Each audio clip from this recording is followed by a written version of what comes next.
নমস্কার, সবাই কেমন আছো? ব্লগ হালিক সীমাতে সকলকে স্বাগত জানিয়ে আজকের ব্লগ এখান থেকেই শুরু করছি। এখন প্রায় 11:30 মতন বাজে। আর প্রচন্ড প্রচন্ড গরম, জানো তো, মানে সাংঘাতিক গরম লাগছে। তাও পাখাটা বন্ধ করেছি, নাহলে তোমাদেরও কথা শুনতে অসুবিধা হয়। তবে এসিটা একটু চালিয়ে দিলাম ওই জন্য, মানে নলে না একদম কুল করে ঘেমে যাচ্ছি। প্রচন্ড গরম লাগছে, আসলে মেঘলা হয়ে আছে, টিপ টিপ করে বৃষ্টি পড়ছে। মানে সত্যি আগে না বৃষ্টিটা একটা ভালো লাগা ছিল, যে বৃষ্টি পড়ছে কি আনন্দ হতো। কিন্তু এখন বৃষ্টি দেখলে আমি না সবাই আর ভাল লাগছে না, এরকম একটা ব্যাপার আর কি। মানে এমন অবস্থা যে মাস 3.5 মাসের উপর হয়ে গেল শুধু বৃষ্টি বৃষ্টি আর বৃষ্টি। দেখো আকাশ একদম মেঘলা করে আছে আর অসম্ভব গরম। যাই হোক, তা গরম তো সবারই লাগছে। এই দেখো ফুলফুল করে ঘামছি। মানে কালকে রিহার্সালে না আমাদের প্রত্যেকের এত কষ্ট হয়েছে গরমে, মানে প্রচন্ড কালকে গরমে সবার কষ্ট হয়েছে। তা আমি তো সব নিয়ে বসেছি, কারণ হচ্ছে যে কিছু ইস্ত্রি এসে গেছে দোকান থেকে, এগুলো গুছিয়ে রাখবো। আর দেখছি কি কি ইস্ত্রি পাঠাবো, সেগুলো একটা ব্যাগের মধ্যে এখন গুছিয়ে রাখতে হবে, জানো তো, যে কি কি ইস্ত্রি পাঠাবো। তা সেগুলো করছি, কেন ওগুলো তো এখন আর পাওয়া যাবে না, একদম পুজোর পর দেবে আর কেউ, সেই জন্য সব গুছিয়ে রাখছি।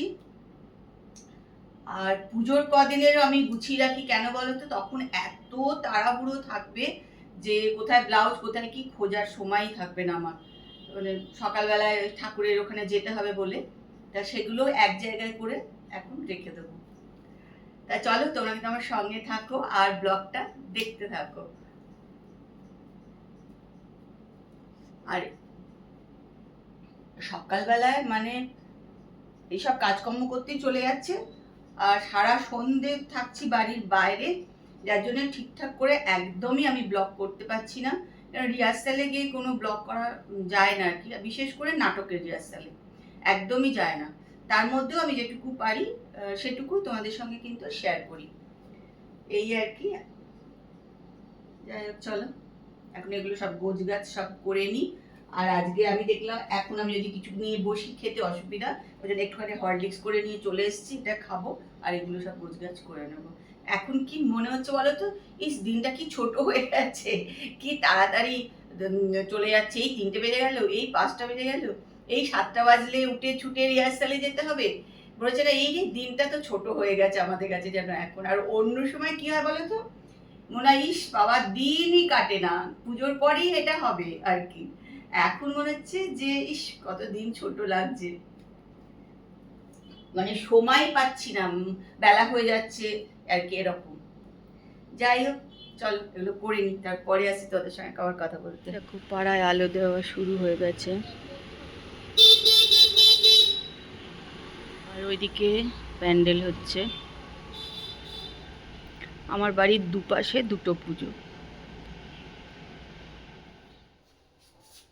দেখো এখন বাজে 1টা বাজতে 5 মিনিট মতন বাকি আছে।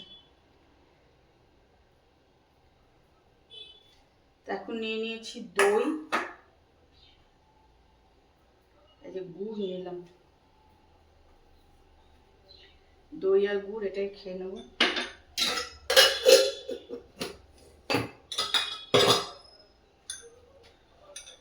তবে এটা খেয়ে দিয়ে নিয়ে রান্নাঘরে লেগে পড়বো, রান্নাঘর পরিষ্কার করবো আর কি, ভাত টাত বসাবো।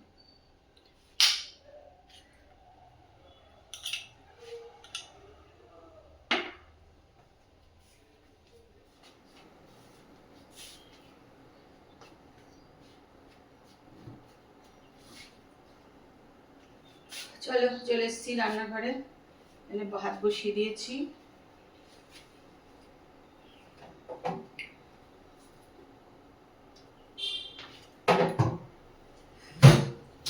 এবার কাঁচের বাসনগুলো সব ধুয়ে টুয়ে তারপরে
এসেছি চুচুড়া ব্লাউজের দোকান।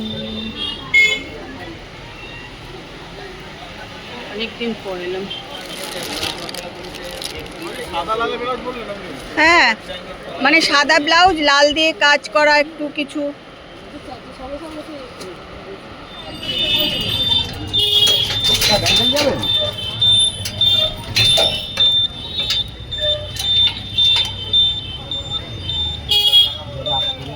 চলো, টুকটাক কেনাকাটা ছিল, ঠাকুরের শাড়িটা কেনা বাকি ছিল, যেন গেলাম কিনে নিয়ে চলে এসেছি। এখন একটু চা খাবো।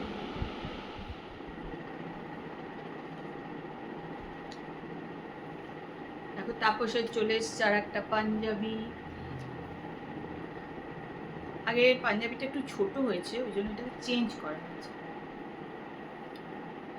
এই হাতাগুলো খুব সুন্দর, দেখো পাঞ্জাবি।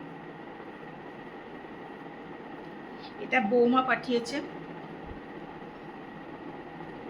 আর পুরোটাই কিন্তু চিকনে, জানো তো, মানে একদম পুরো বডিটাই যেরকম, এত ডিপ কালার বলে মানে বোঝা যাচ্ছে না কাজটা আর কি, পুরো বডিটাই চিকনে।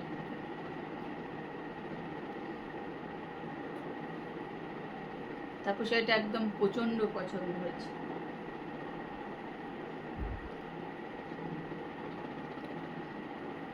এগুলি করে তো পরেও বেশ আরাম আছে, সুন্দর একদম।